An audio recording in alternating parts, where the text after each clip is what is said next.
Power house fire ఘటనపై 6 సభ్యులతో committee క్షేత్రస్థాయిలో సమగ్ర విచారణ చేపట్టనున్న ఉన్నతాధికారులు.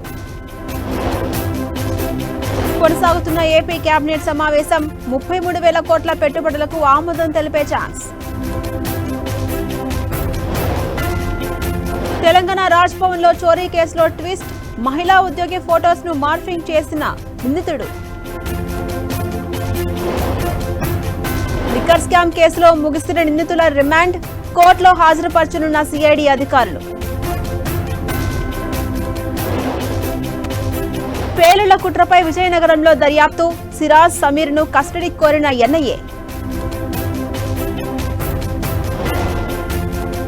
పూంచ్ సరిహద్దులో పాకిస్తాన్ షెల్ లభ్యం. బాంబును నిర్వీర్యం చేసిన ఇండియన్ ఆర్మీ.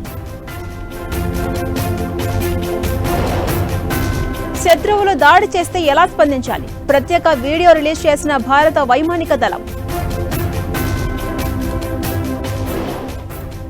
హర్యానాలో పోలీసుల సెర్చ్ ఆపరేషన్.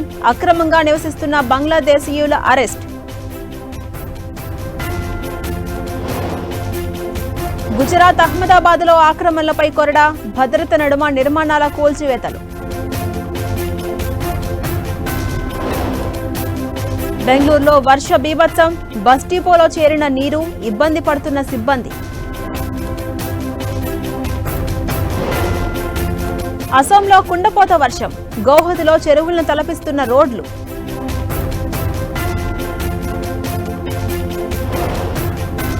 ₹360 తగ్గిన తులం బంగారం ధర. 10 గ్రాముల ప్యూర్ గోల్డ్ 96,140 రూపాయలు.